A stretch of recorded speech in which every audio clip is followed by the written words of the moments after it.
Millionaire sneaks out to see mistress at night. Pregnant wife leaves with their child on the spot. Have you ever wondered what secrets lurk behind the walls of a perfect mansion? Meet Andrew Kensington, a charismatic millionaire who appears to have it all: a thriving business empire, a sprawling estate nestled in the prestigious Bel Air neighborhood, and a beautiful wife, Samantha, who's expecting their second child. But beneath the veneer of luxury and marital bliss lies a heart-wrenching betrayal. Night after night, Andrew slips out under the cover of darkness, leaving Samantha distraught and suspicious. And in a single, explosive confrontation, her worst fears come true. Stay tuned to discover the scandalous twists of this gripping family drama.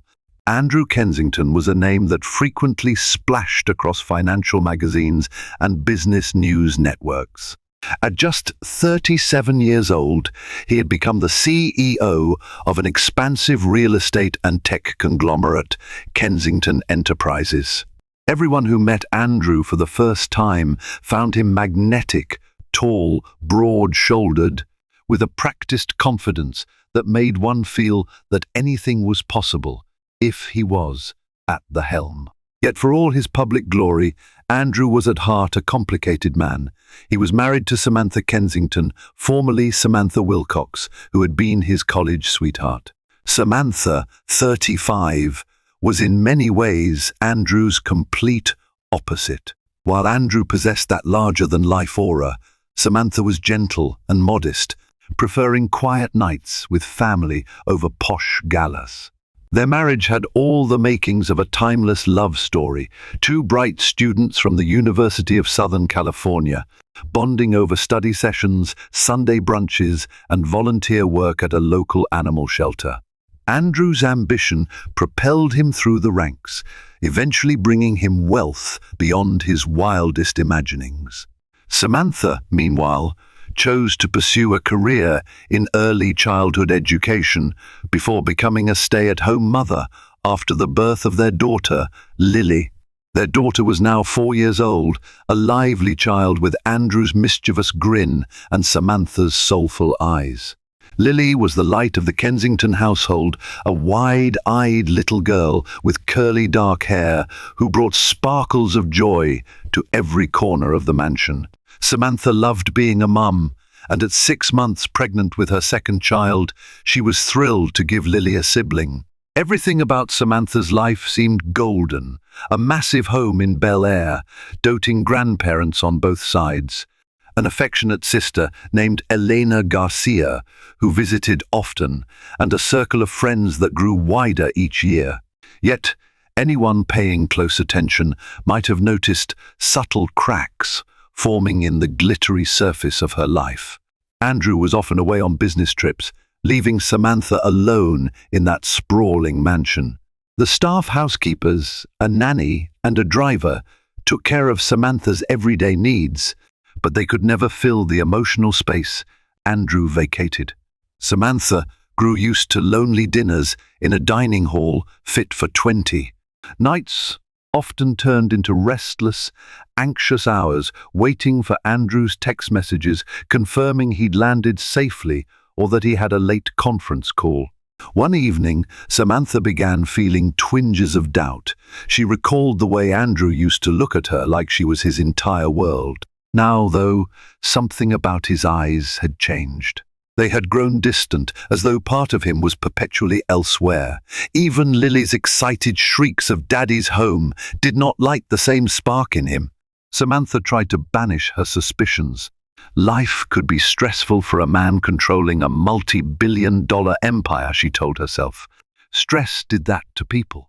Still, every so often, Samantha would find strange receipts in Andrew's pockets from restaurants they never visited together, or see cryptic text messages flash on his phone.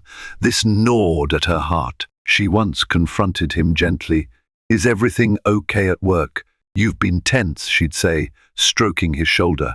Andrew always brushed it off as the typical concerns of a busy executive. When Andrew received a phone call one night and, moments later, claimed an emergency meeting had popped up at midnight. Samantha's heart pounded. A midnight meeting in downtown Los Angeles, so urgent he had to leave at once? She felt her stomach churn as she watched him go. The staff pretended not to notice anything amiss, though Samantha was aware of hushed whispers whenever Andrew set off on these nocturnal escapes. She saw the sympathetic, pitiful looks in the maid's eyes. Something wasn't right, and in her gut, Samantha could feel a storm brewing. She never imagined, however, just how violent that storm would be, one that would tear apart her illusions of a perfect marriage and launch her into a world of heartbreak, betrayal, and resilience she never thought possible. Samantha woke the next morning with a heavy heart. Sleep had eluded her after Andrew's late-night departure. She tossed and turned, feeling a smouldering ache in her chest, but she told herself she needed proof before making any assumptions. After sending Lily off to preschool, Samantha ventured down to the breakfast room. The staff, too polite to show open concern, maintained their usual deference. Andrew, for his part, was not at the table. He rarely was anymore, especially on nights he worked late. Samantha forced a slice of toast down, her stomach rebelling with morning sickness and anxiety. The pregnancy felt more daunting than ever, physically draining, with her back aching, her feet swelling, and her hormones making her more sensitive to every shift in Andrew's behavior. That day, Samantha decided to visit her sister, Elena Garcia, who lived just a short drive away. Elena was a pragmatic soul, the type who faced problems head-on with unwavering courage. After Samantha's chauffeur dropped her off at Elena's modest but cozy home, she felt her shoulders relax a fraction. Elena's place was a far cry from the Kensington mansion, no grand fountains or acres of manicured lawns, but it had warmth and a sense of genuine comfort. The sisters settled on a cream-colored sofa, with Elena's cat, Biscuit, perched on top of the couch, tail twitching as though he sensed Samantha's tension. "Spill it, Sam," Elena said as she offered her a glass of water. "You look pale." Samantha tried to steady her voice, but the words came tumbling out. She told Elena about Andrew's frequent absences, the midnight phone call, the suspicious receipts. Though she had no concrete proof, every fiber of her being screamed that Andrew was up to something beyond ordinary business concerns. Elena listened, her expression grave. "Have you asked him directly?" she asked, flipping her straight black hair behind her shoulder. Samantha sighed, feeling tears prick at her eyes. "Yes, he always says it's work-related, or that I'm imagining things. And maybe I am. Maybe I'm just hormonal, but something isn't right." Elena tapped her chin thoughtfully. "You're not crazy or paranoid. You're pregnant and sensitive to the shifts in your environment. Andrew's changed, Sam. I've seen it in the way he barely talks at family gatherings.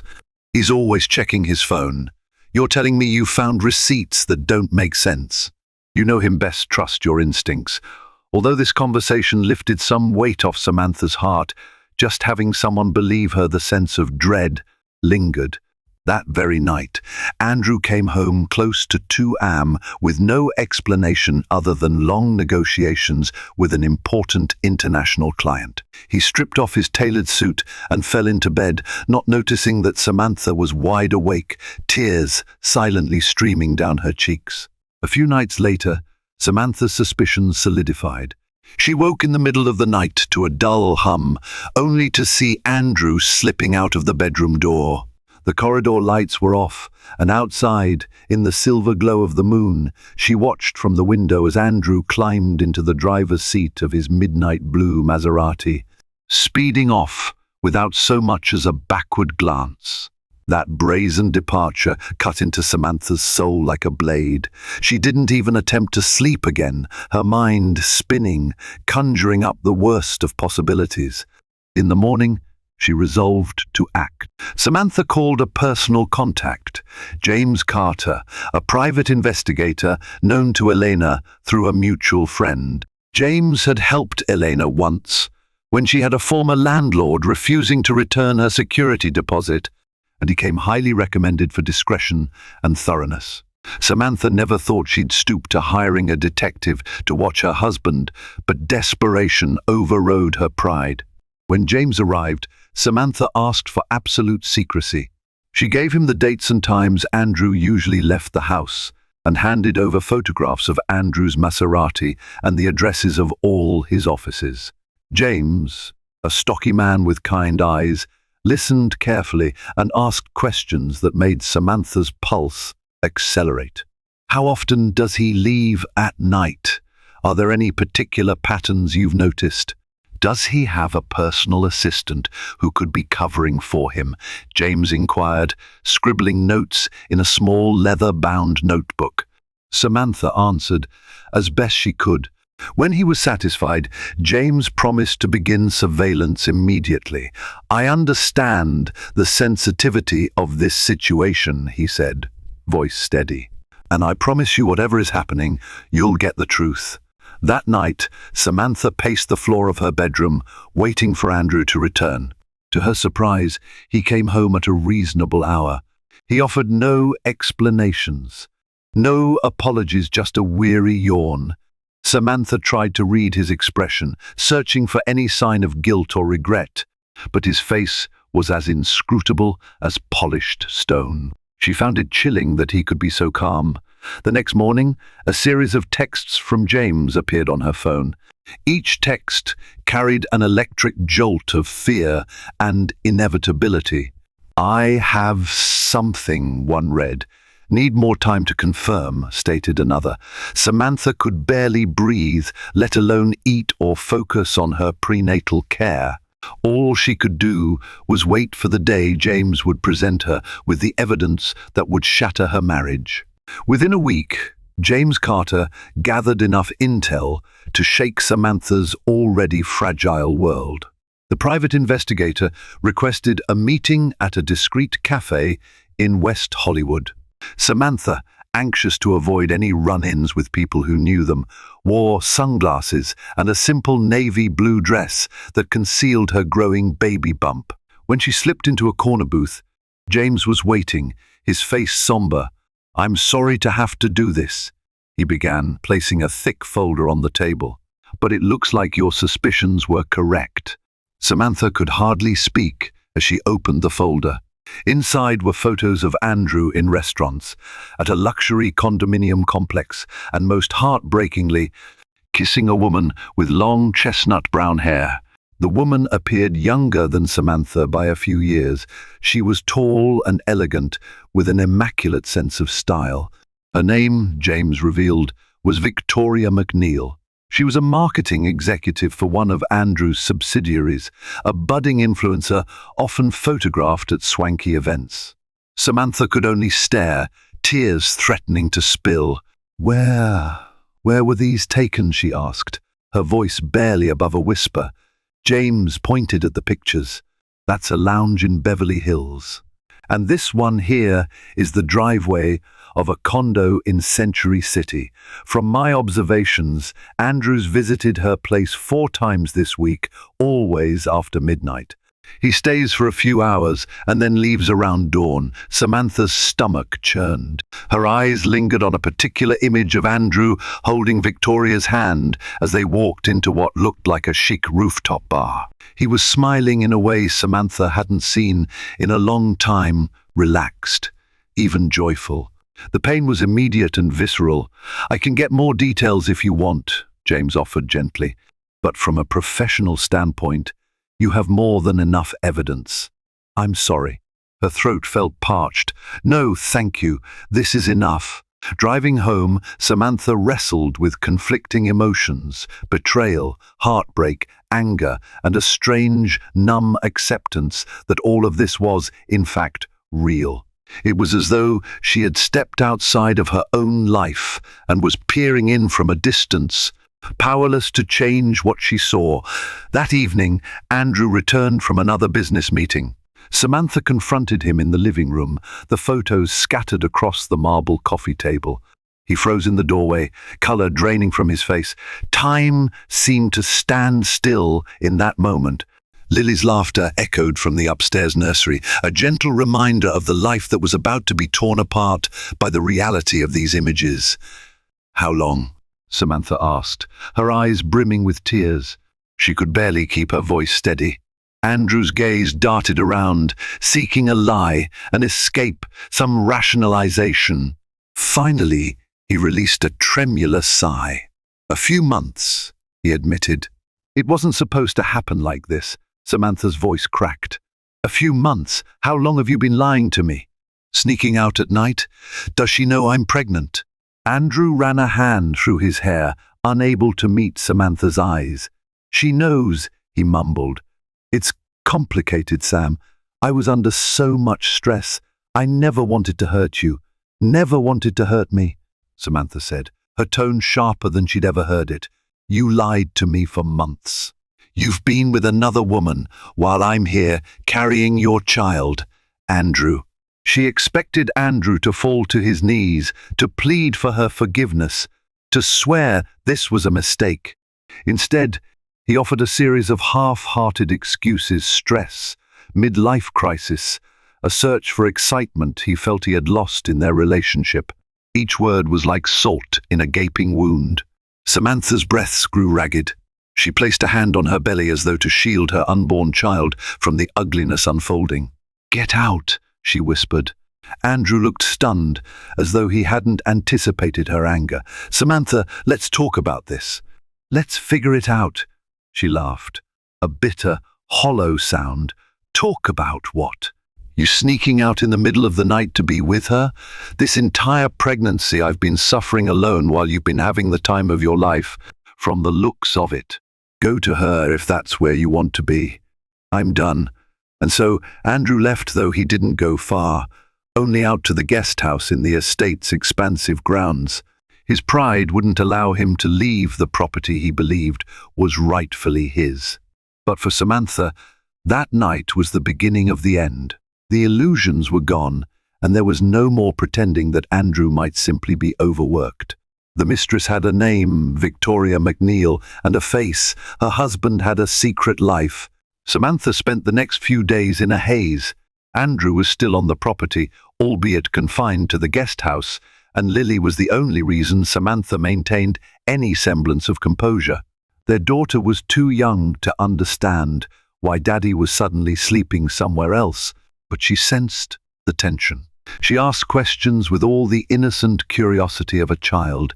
"Did Daddy do something bad? Why don't you eat breakfast together anymore?" Samantha's heart shattered each time she had to force a smile and divert Lily's questions with, "We're just giving Daddy some space, sweetheart." In the daytime, Samantha busied herself with prenatal checkups, meeting Elena for lunch, and sorting through some philanthropic obligations she had committed to months before. At night, she cried silently in her room, replaying the last few months of her life like a broken record. She longed for the days when Andrew would sweep her into his arms after returning from a business trip and regale her with exciting stories of corporate deals he'd sealed in Hong Kong or Tokyo. She missed the moments of spontaneous affection, the weekend getaways to Napa Valley, the quiet evenings they used to spend watching old black and white movies. Now, every time she saw him pass through the corridors of the main house to greet Lily, or make a phone call in the study, her chest tightened. Andrew seemed reluctant to pack his things and leave entirely, as if staying in the guest house preserved some modicum of control over his marriage and family. Samantha began to realize that Andrew was no longer the man she married. He was protective of his reputation above all else. She suspected that to him, admitting to family and friends that his marriage was collapsing would be a blow to his image.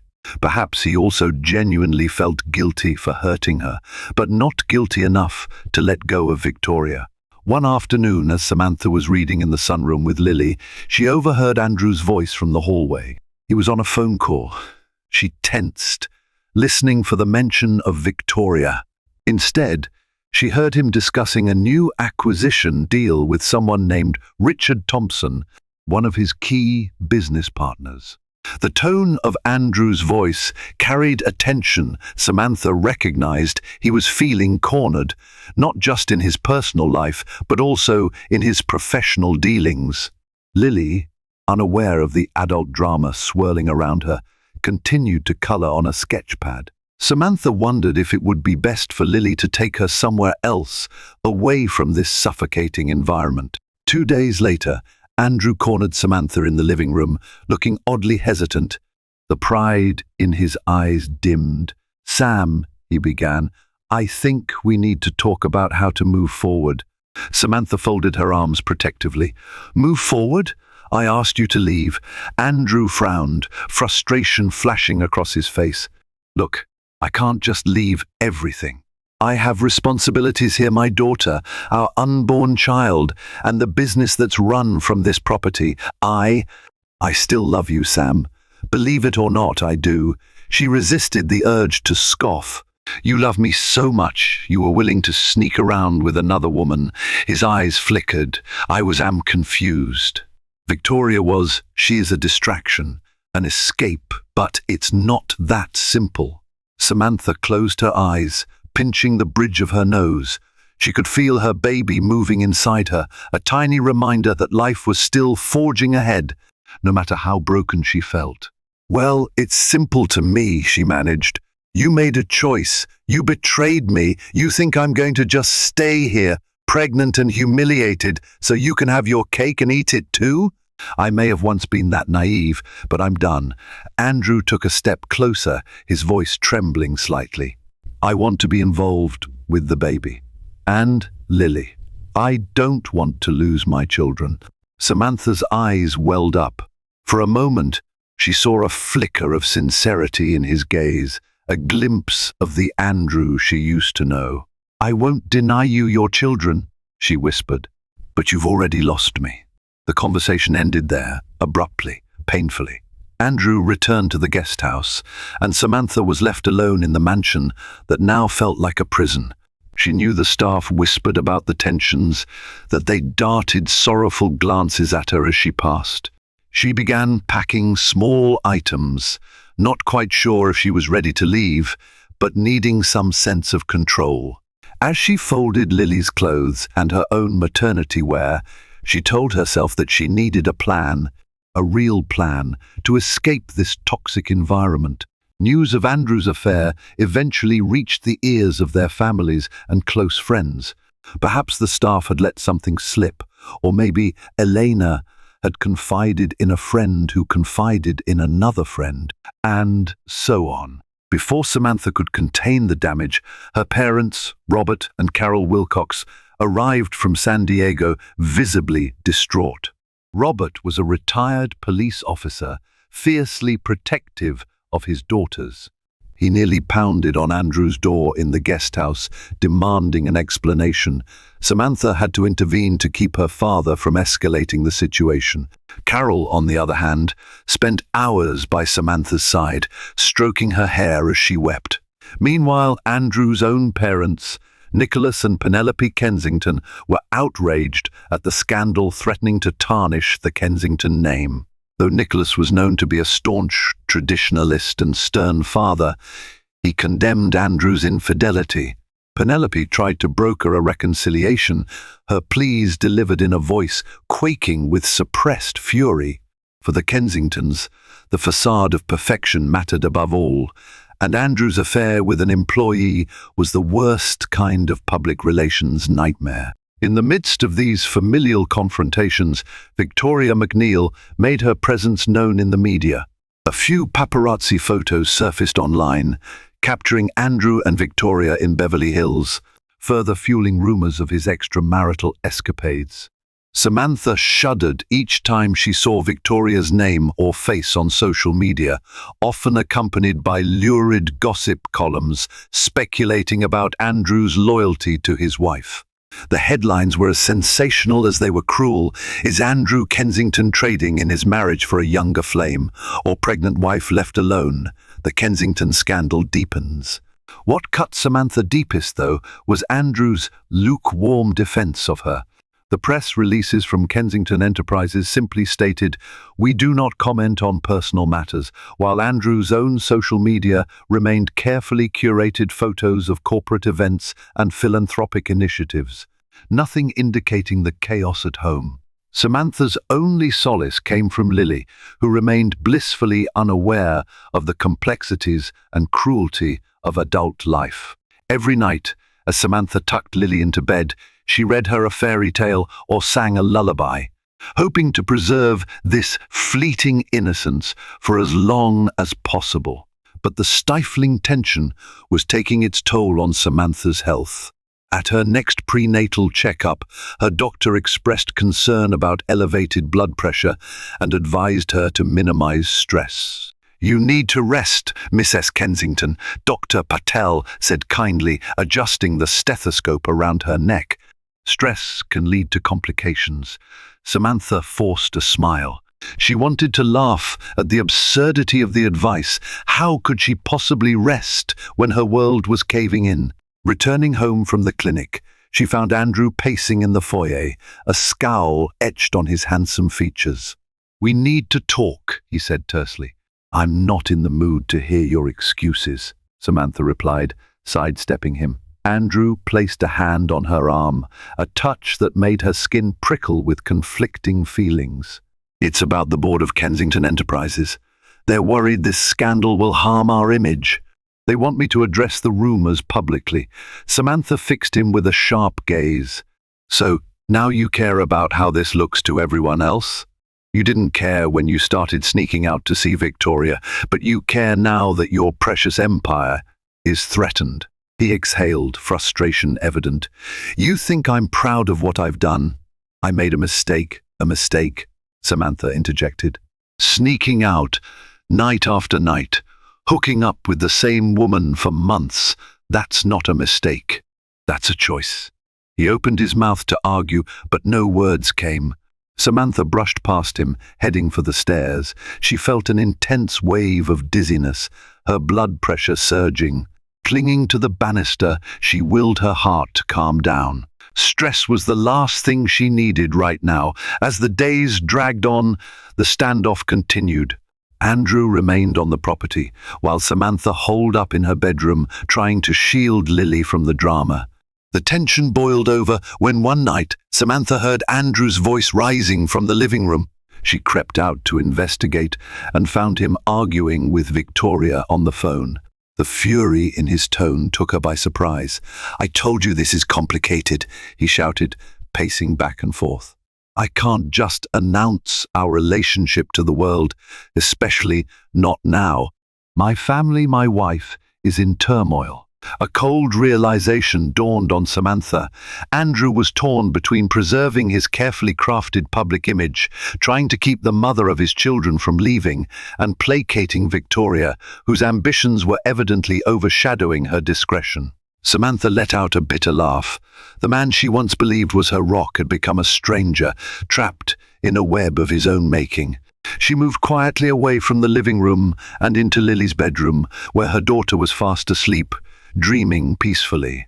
That night, as she watched her child's serene face, Samantha resolved that she had reached her limit.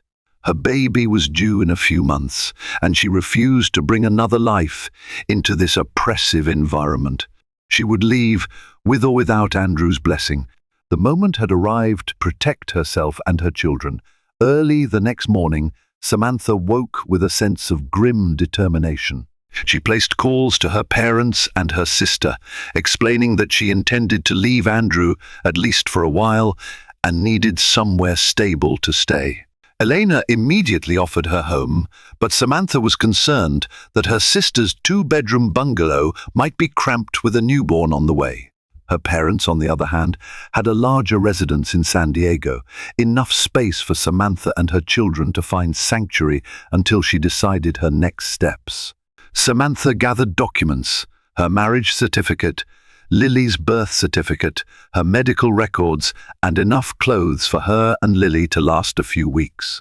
She also took out a small suitcase of baby items she had been collecting in anticipation of the new arrival tiny onesies, soft blankets, a few plush toys.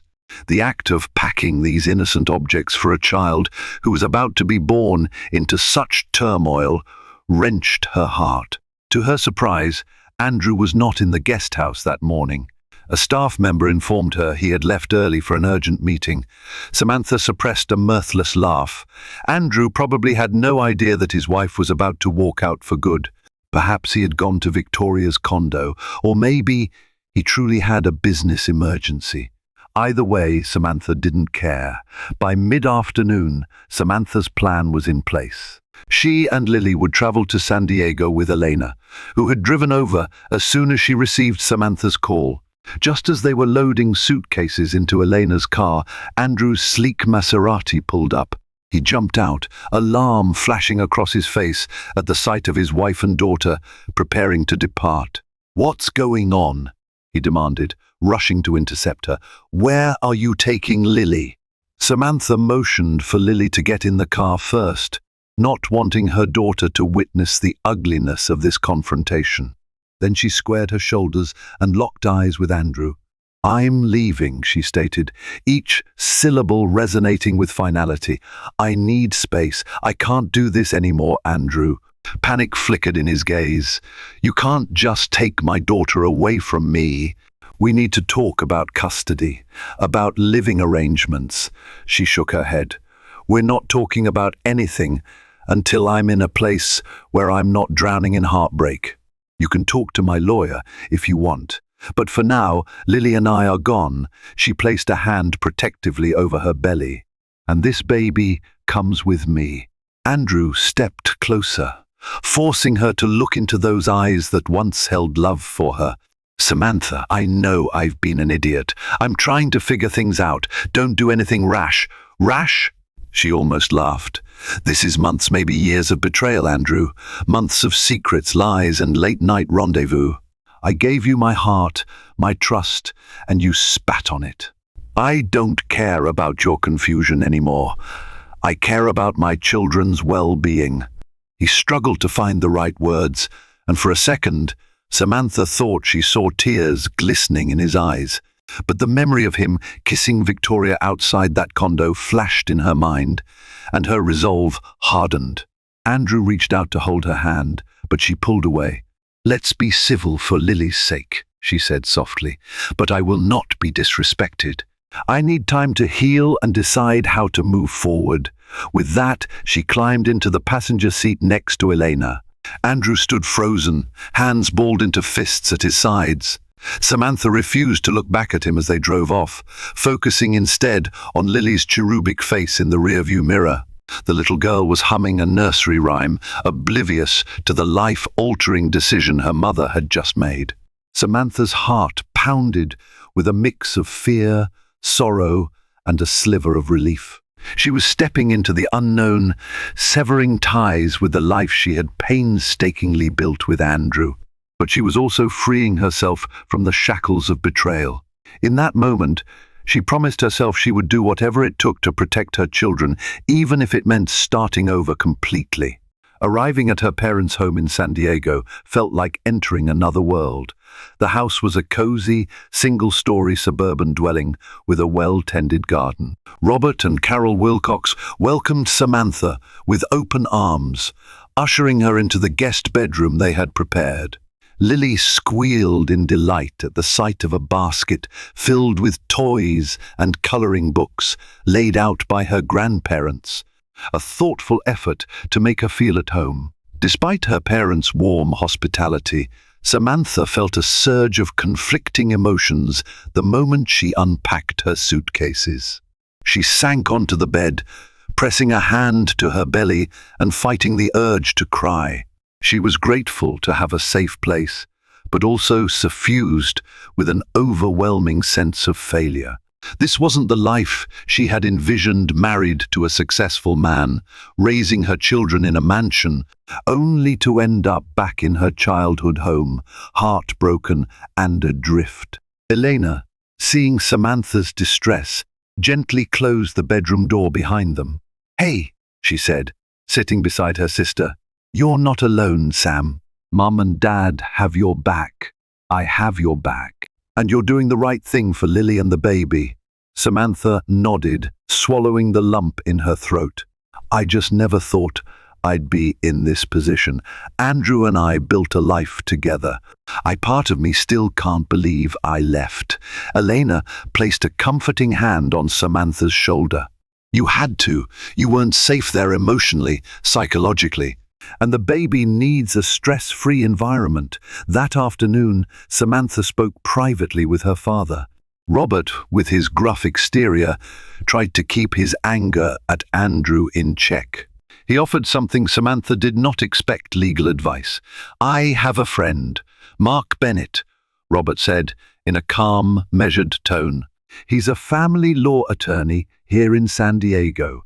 He'll help you figure out custody, financial support, everything.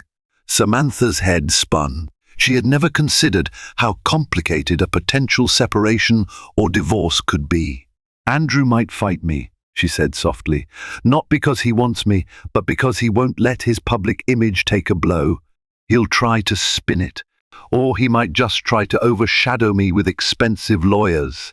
Her father's jaw tightened. Then we'll be ready. You're our daughter. I'll do everything in my power to protect you. With her parents' encouragement, Samantha contacted Mark Bennett, arranging a preliminary consultation.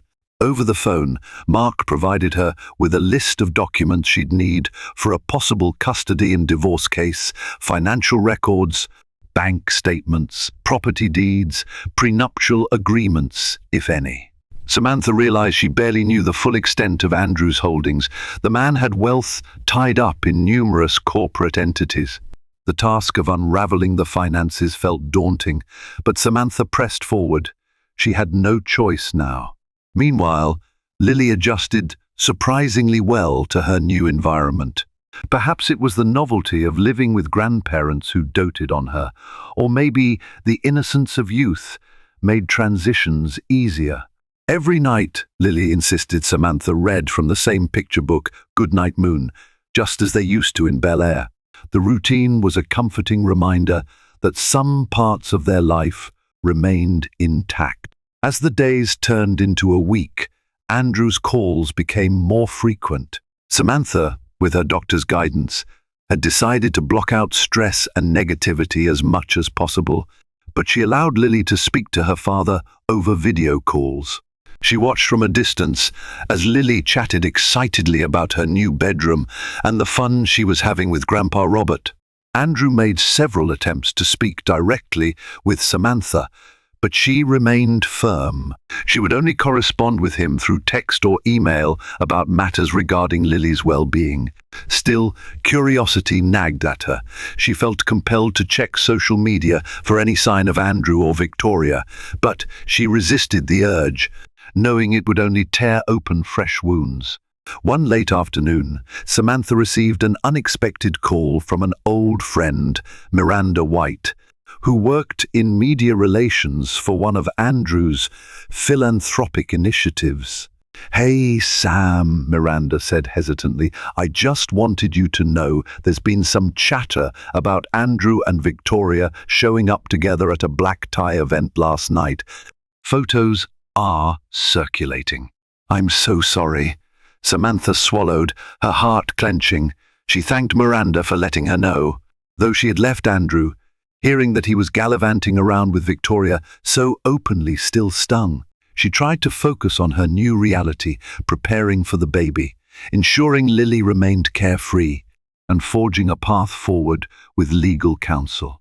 Yet Andrew's presence loomed like a storm cloud, threatening to pour down at any moment. 2 weeks after arriving in San Diego, Samantha met Mark Bennett in person. He was a tall, soft-spoken man who radiated competence and empathy. They sat in his tastefully decorated office, a shelf of law books looming behind him. Samantha clutched a folder containing the documents she managed to bring from the mansion. Given the evidence of infidelity, Mark began scanning through the folder. You could file for divorce on grounds of adultery. But California is a no-fault divorce state, so the affair won't necessarily grant you a better settlement on that basis alone. though it might influence spousal support and custody considerations, especially if Andrew's behavior impacts the kids' well-being. Samantha nodded, feeling a wave of nerves. Andrew's a millionaire, possibly a billionaire if you consider the entire conglomerate. I don't want to be greedy, but I need enough for Lily and the new baby's future. Mark removed his reading glasses and leaned forward. Understandable. Let's start by requesting financial disclosures. Andrew will be required by law to provide details on all his assets, income, and debts. As for custody, we'll propose a parenting plan that prioritizes your children's best interests. She inhaled deeply. He'll fight. He won't let me go easily. His pride is well. You know how it is with powerful men. Mark offered a reassuring smile. We'll handle it. In the meantime, focus on your health and the pregnancy. Let me handle the legal complexities. That evening, Samantha lay awake in bed, contemplating the enormity of her decision. She felt like she was stepping into a battlefield where Andrew would have every advantage: wealth, connections, a polished public persona. But she also knew she was doing the right thing. Her children deserved a mother who was whole, not shattered by betrayal. Andrew's reaction to the legal papers came swiftly. Within a week of filing, Samantha received a barrage of texts from him, swinging between anger and contrition.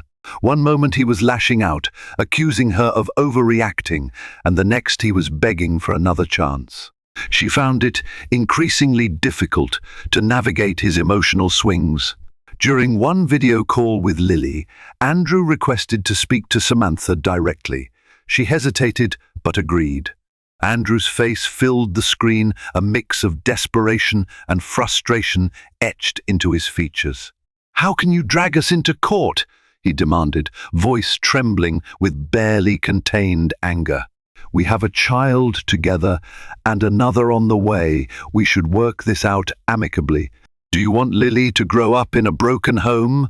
Samantha's cheeks warmed with fury. "It was already broken when you decided to have an affair. I'm not the one who destroyed our marriage, Andrew. We tried talking, but you never let go of Victoria. Don't blame me for doing what I have to do." He ran a hand over his face, sighing. "You don't understand the pressure I'm under. The business is in a precarious position. The board is on edge about the scandal. I'm trying to keep everything from falling apart." Samantha couldn't help the bitter laugh that escaped her. "And what do you think I'm doing, Andrew? I'm pregnant, alone, and trying to build a life for our children away from the chaos you created." They stared at each other through the screen, the silence crackling with unresolved tension. Finally, Andrew ended the call abruptly, leaving Samantha trembling. She had once looked at Andrew as her knight in shining armor. Now he was a man desperate to control a narrative he could no longer manage. Weeks stretched into months, and Samantha's pregnancy advanced. Each day brought new challenges: legal depositions, communication through lawyers, and the emotional toll of severing a marriage she had nurtured for nearly a decade. Yet, amid the turmoil, Samantha found unexpected sources of strength.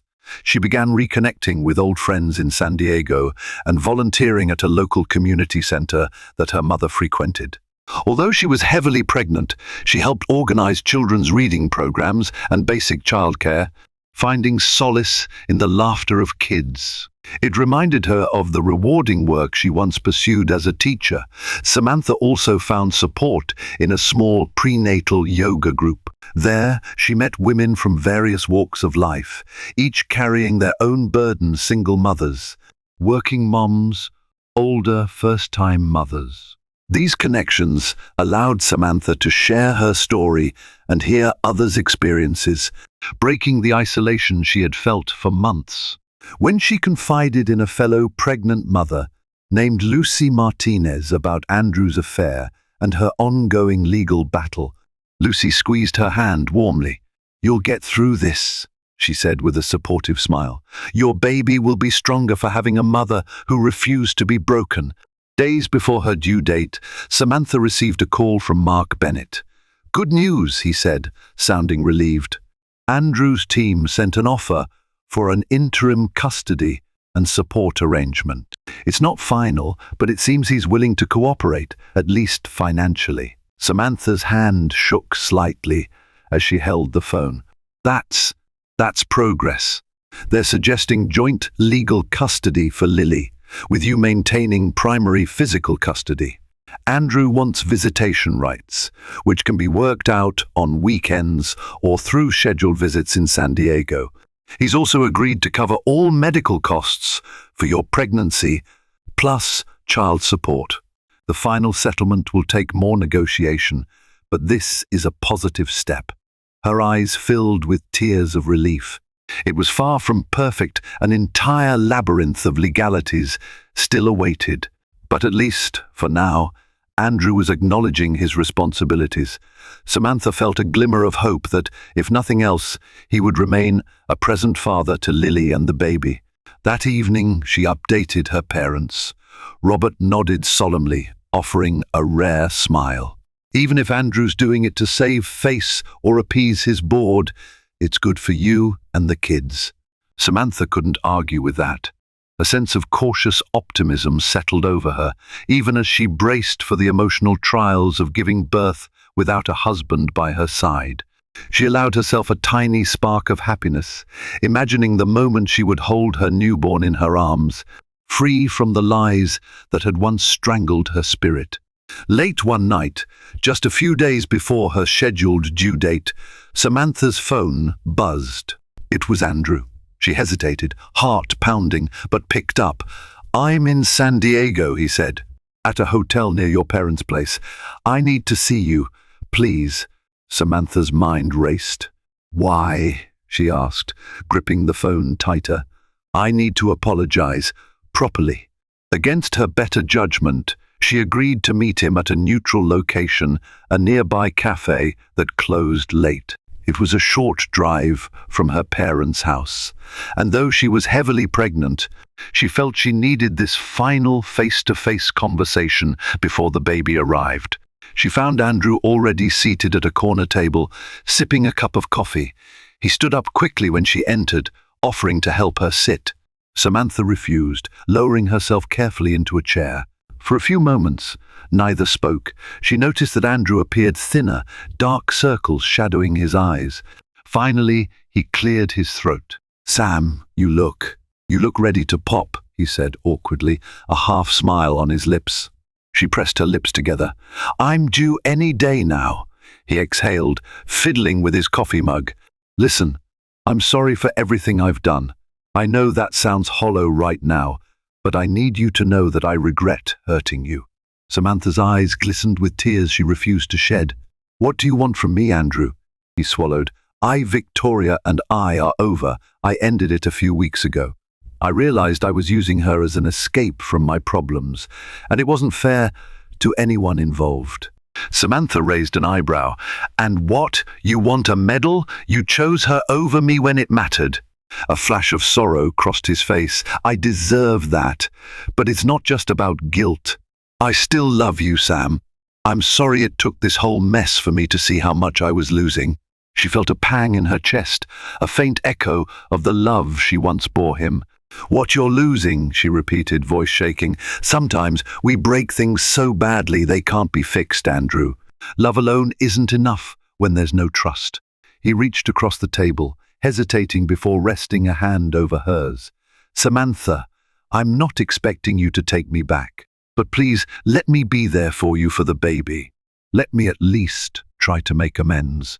For a long moment, Samantha gazed at him, memories flashing, their wedding day under the California sun, the birth of Lily, the night spent dreaming of a future they would build together. Andrew's betrayal had tainted those memories, but it hadn't completely erased them. She withdrew her hand gently. "I'm glad you're taking responsibility," she said, "but I'm not ready to forgive you. I don't know if I ever will. What I do know is that our children deserve a father who's present and honest. For their sake, I'm willing to work out a civil arrangement." Andrew nodded, tears shining in his eyes. "Thank you," he whispered. They parted ways that night with a subdued understanding that their relationship had irrevocably changed. 2 days later, Samantha went into labor in the early morning hours. She rushed to the hospital with her parents at her side, contractions gripping her body in waves of pain. The staff prepped her room, and her sister Elena arrived soon after, offering comforting words and a steady presence. In the throes of labor, Samantha clutched Elena's hand, beads of sweat rolling down her forehead. She cried out as each contraction hit, the physical pain mingling with the emotional intensity of this pivotal moment.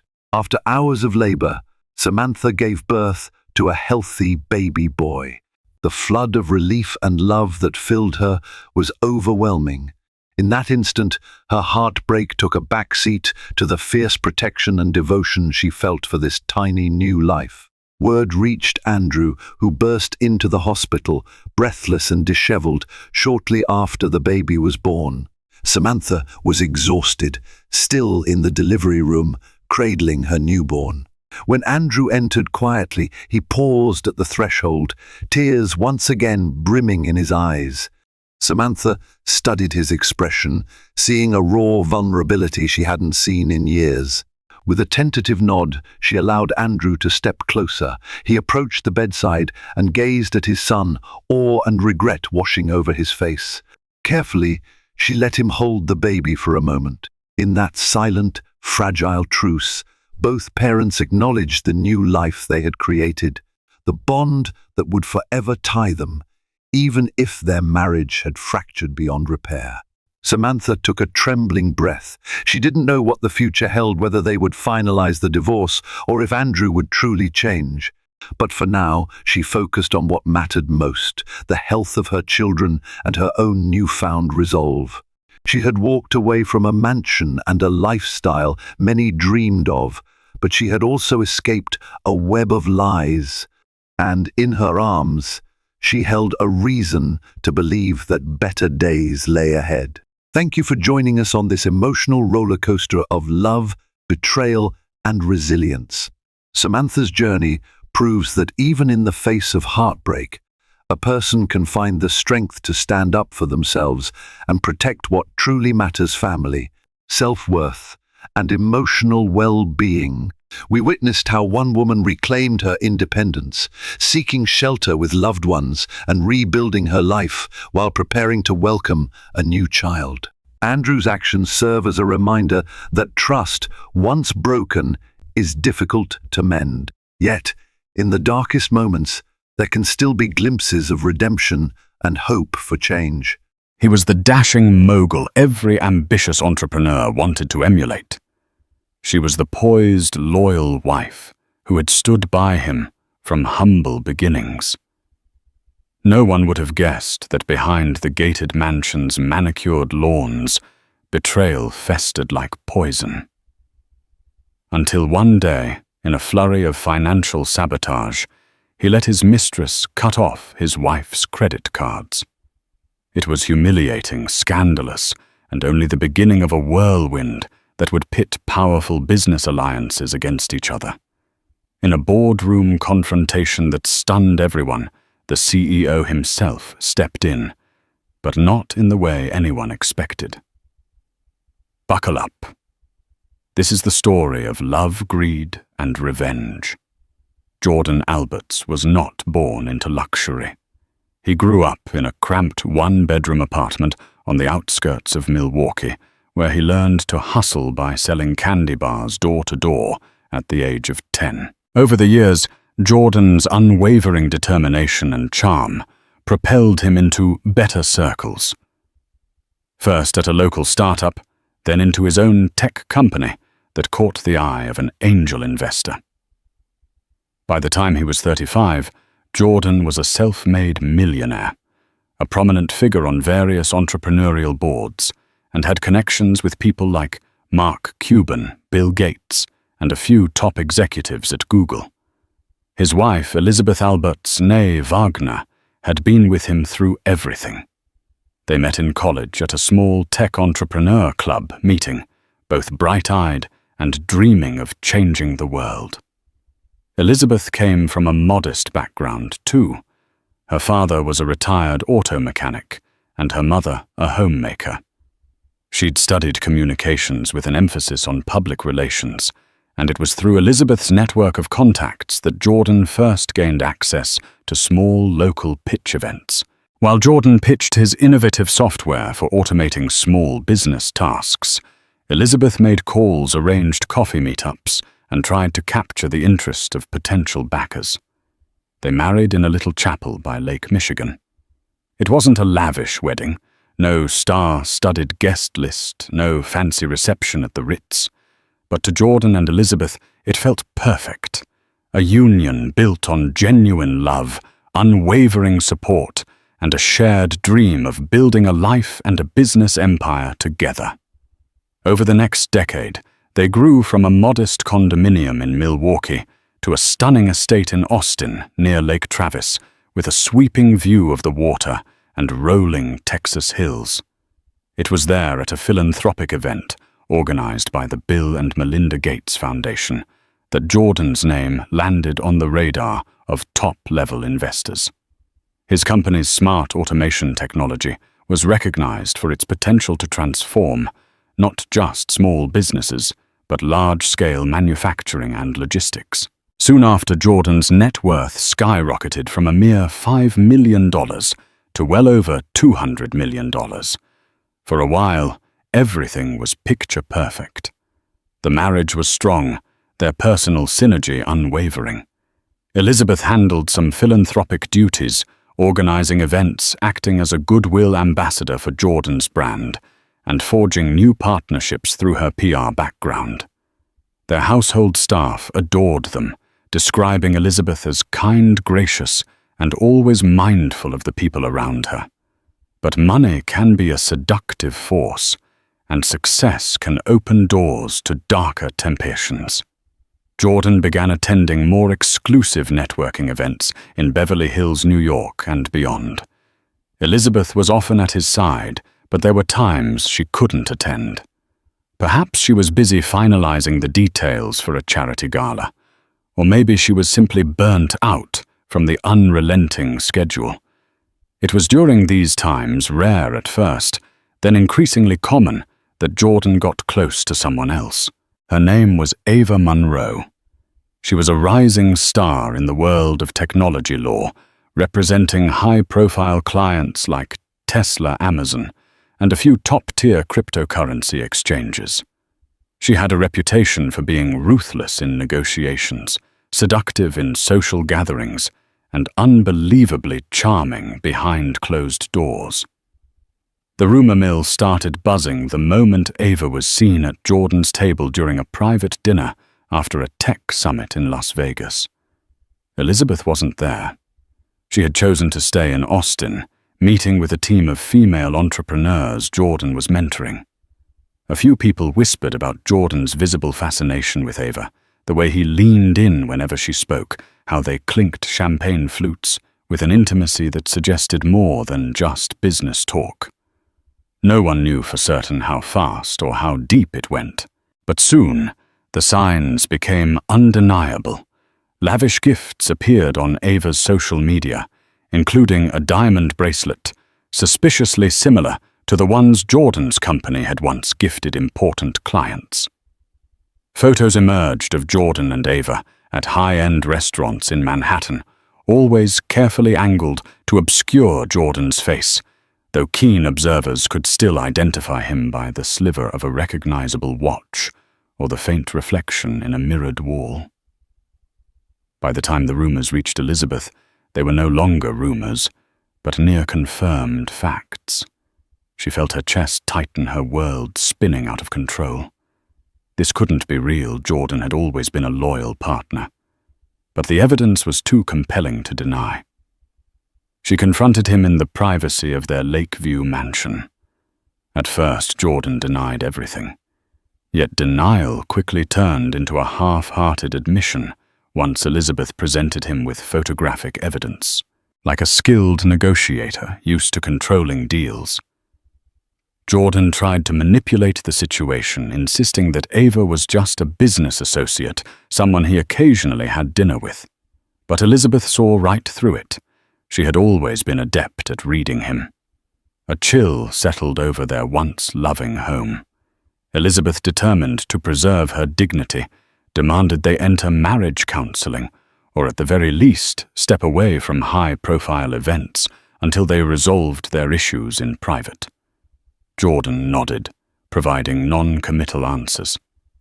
He had never liked therapy, never seen the point in discussing feelings with a stranger.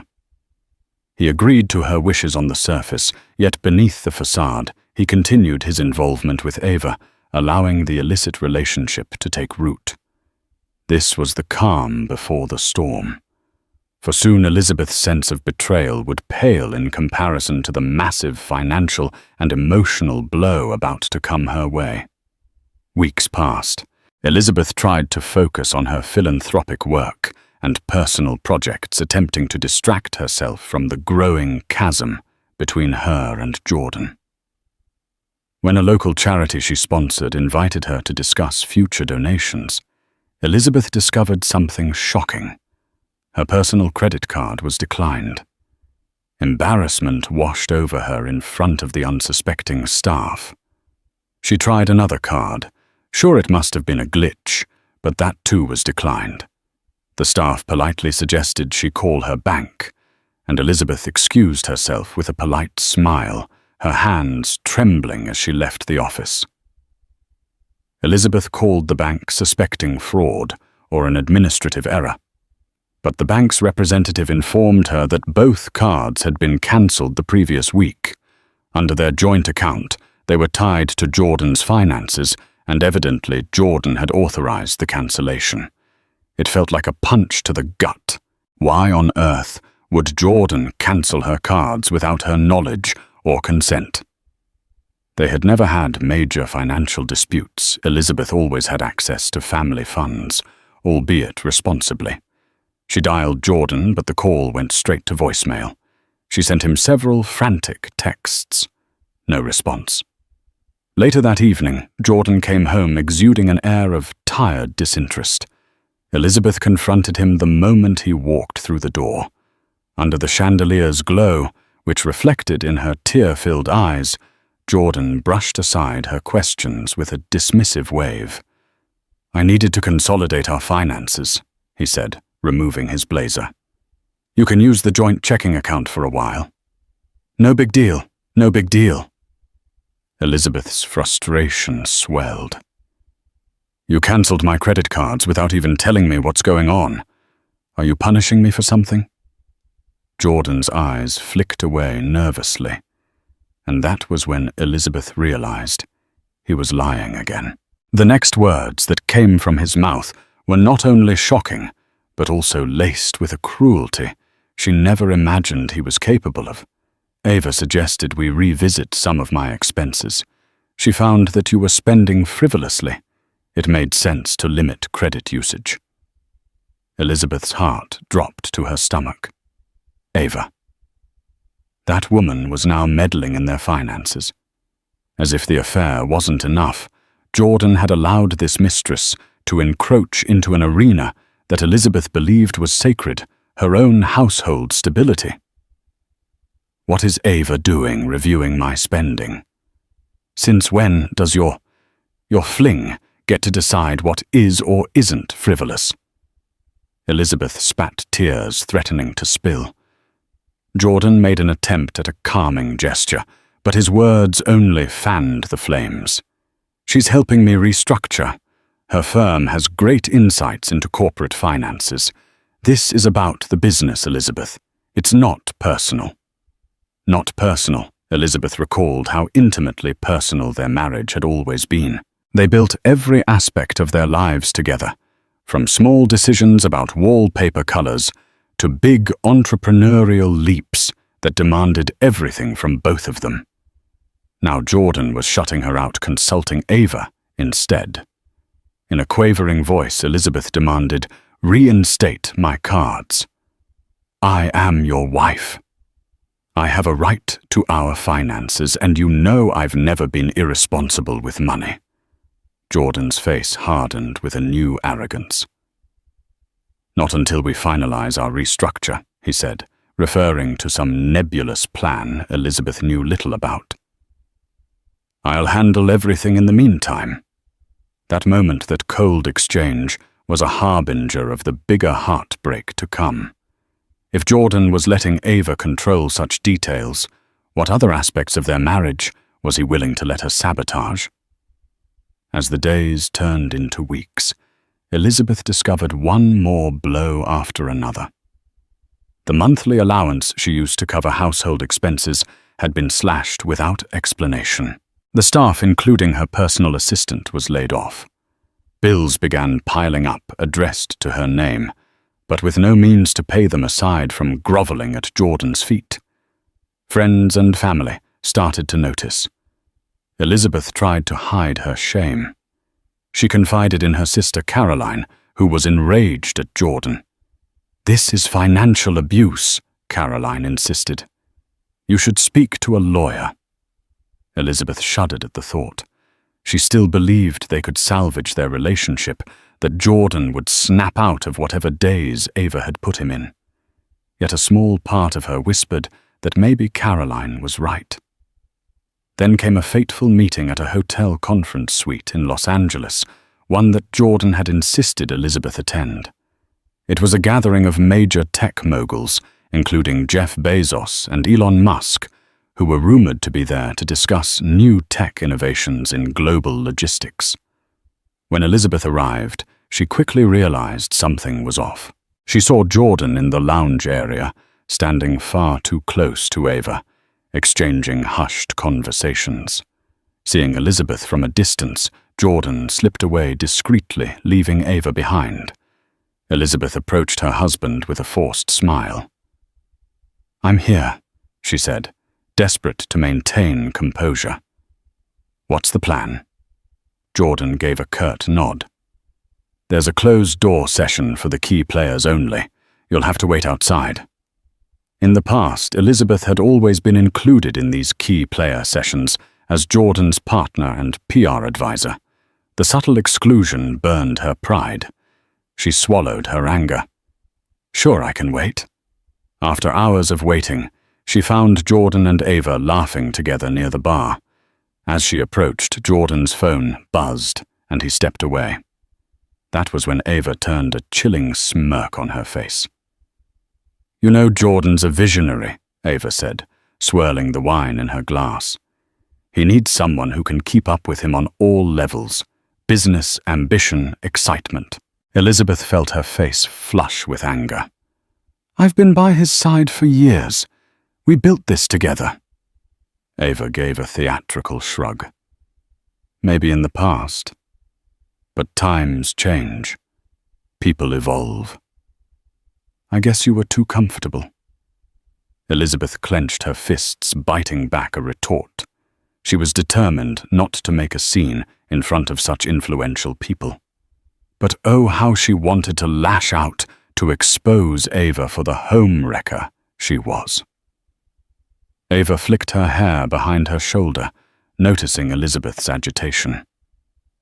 "Things will be better if you accept it," she cooed, as if offering advice to a friend. Jordan's moved on in more ways than one. The finances are just the beginning. Elizabeth's body went cold. She realized in that moment how truly precarious her situation was. Ava was not simply a fling. She was positioning herself as a partner in Jordan's professional and personal life. The credit cards were just one step in what looked like a systematic campaign to push Elizabeth out of everything she and Jordan had built. Still, Elizabeth refused to crumble. She left the event quietly, but her mind churned with rage and heartbreak. It was time for her to take action. She needed to protect herself, her assets, and her dignity. Little did she know that as she plotted her next move, Jordan and Ava were preparing a financial ambush that would push her to the brink. Only fate and an unexpected intervention by a certain CEO would alter the course of their twisted game. In the days after the Los Angeles conference, Elizabeth attempted to consult with attorneys. She picked up a referral from a friend who once worked with a high-profile divorce lawyer in New York. The initial phone calls were sobering, with Jordan's empire being primarily under his name and her credit cards cancelled. She had limited liquidity to hire top-tier representation. Even so, Elizabeth pressed forward. She managed to scrape together some funds from a personal savings account. Jordan had no access to money she had set aside from her early PR consulting days. It wasn't a large sum, but enough to secure a preliminary consultation. During that consultation, her lawyer, Michelle Liu, a bright and empathetic but hard-hitting attorney based in Houston, laid out the hard truth. Financial abuse and infidelity are serious grounds for divorce, Michelle said, scanning through Elizabeth's financial statements. But if Jordan's funneling money and assets into new accounts under his own name, or shifting resources to places you can't see, we need proof, and we need it fast. Elizabeth swallowed. She recounted Ava's involvement, how she was effectively orchestrating the restructuring. Michelle's pen scribbled quickly over a notepad. You have a right to half of the marital assets, Elizabeth, but it looks like your husband is 2 steps ahead. We must move quickly. The plan was to gather evidence of Jordan's wrongdoing and file a court order to freeze marital assets, ensuring Elizabeth had a fair shot. But as they began drafting documents and rummaging through what records, Elizabeth had an avalanche of shocking details surfaced. Jordan wasn't merely cancelling credit cards. He was transferring stocks from their joint portfolio into an account under his newly formed trust. He had changed the authorized signatory details for a few of their properties, effectively locking Elizabeth out. He was also taking out lines of credit against certain properties, presumably to fund new ventures that, as Elizabeth suspected, involved Ava. The emotional strain weighed heavily on Elizabeth. She couldn't sleep, her appetite waned. Each day felt like standing at the center of a storm. Yet if she thought this was the worst of it, she was mistaken. One evening, after finalizing some documents with Michelle, Elizabeth returned to her mansion to find her key card didn't work on the electronic locks. Pounding on the door, she shouted for the live-in staff if any were left. Seconds later, the door opened slightly, revealing Ava's face. "Jordan's not here," Ava said icily. "You should call next time." Elizabeth's heart hammered. "This is my home. Get out of my way," she demanded, trying to push past. But Ava slid in front of her, refusing to budge. "He told me you're not welcome here anymore until the legal mess is settled," Ava sneered. "I have every right to ask you to leave." Elizabeth was trembling with fury. "You have no rights here. You're the mistress, not the wife." With a cold laugh, Ava stepped aside and pointed at Elizabeth's luggage haphazardly placed in the foyer. "Jordan left these for you," she said. "He said to pack whatever else you need and let security escort you out if you refuse to leave." Elizabeth blinked away tears, her throat raw with outrage. She was being thrown out of her own home by the woman who had intruded into her marriage. That moment was a cruel epiphany. Jordan had not only cut off her finances, but now he was physically pushing her out of the place she had shared with him for years. Yet in all that darkness, a sliver of light emerged the next morning. Elizabeth received a phone call from a close mutual friend, Marcus O'Donnell, who worked with Jordan at a large tech conglomerate in Dallas. Marcus was someone Elizabeth trusted, an executive who had known Jordan since the early days. He had seen them build the company from the ground up.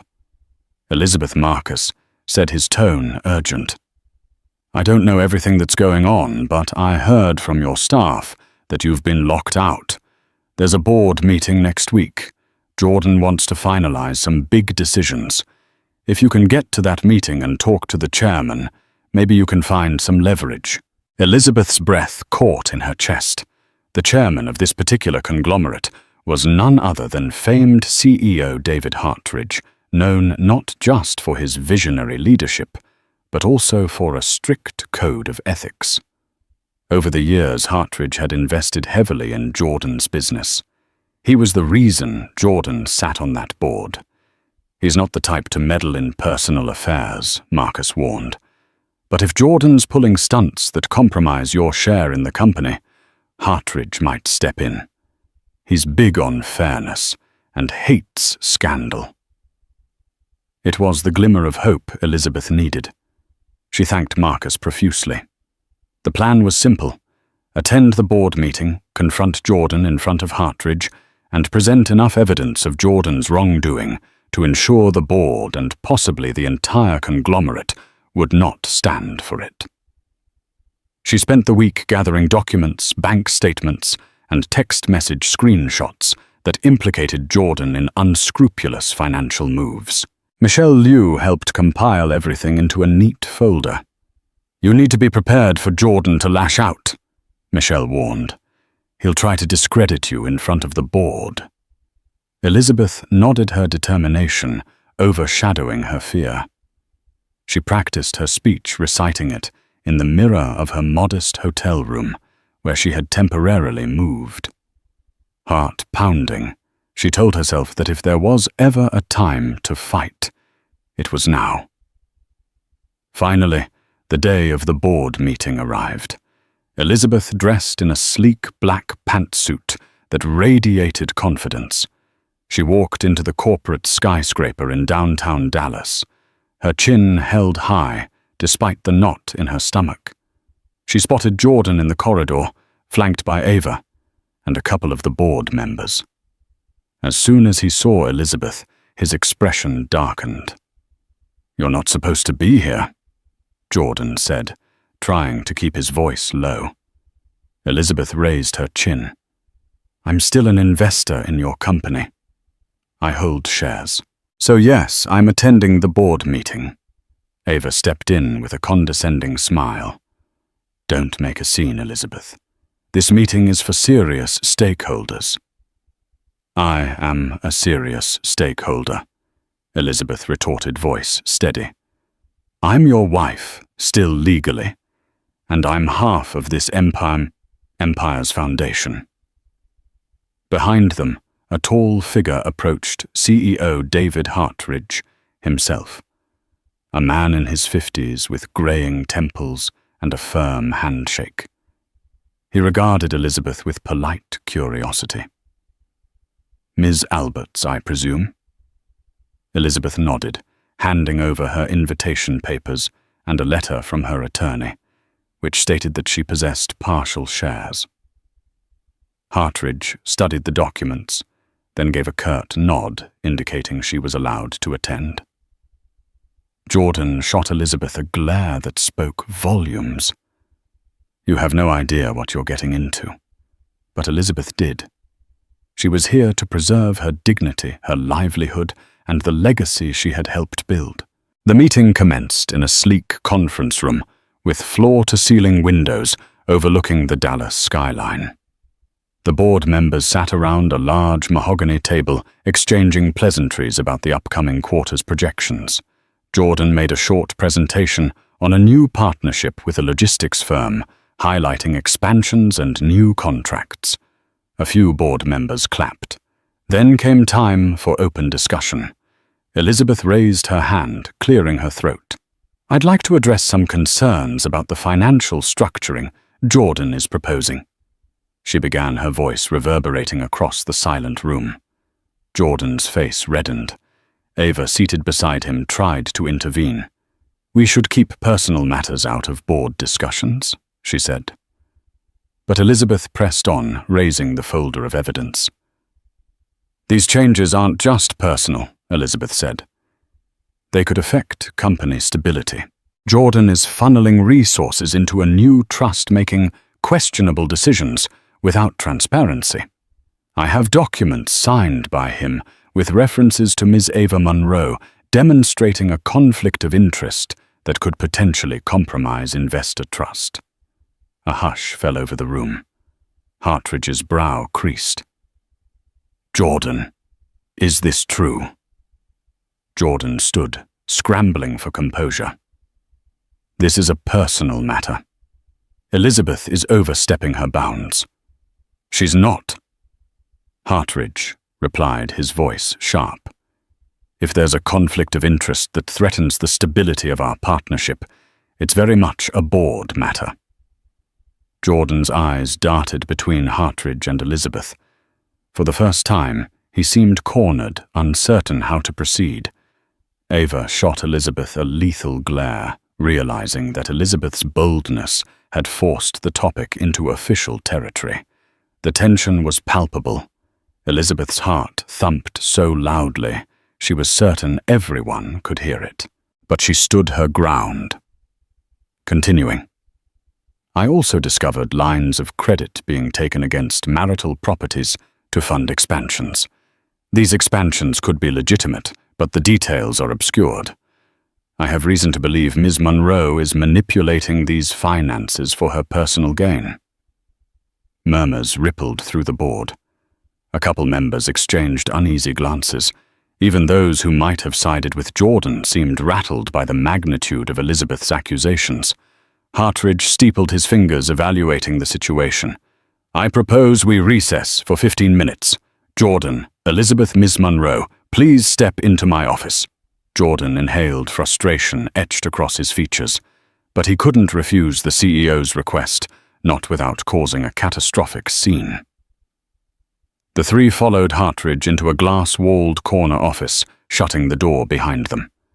In that tense, enclosed space, the real battle began. Elizabeth laid out her evidence on the polished table before Hartridge. Jordan tried to dismiss it all as a personal dispute, but Hartridge was no fool.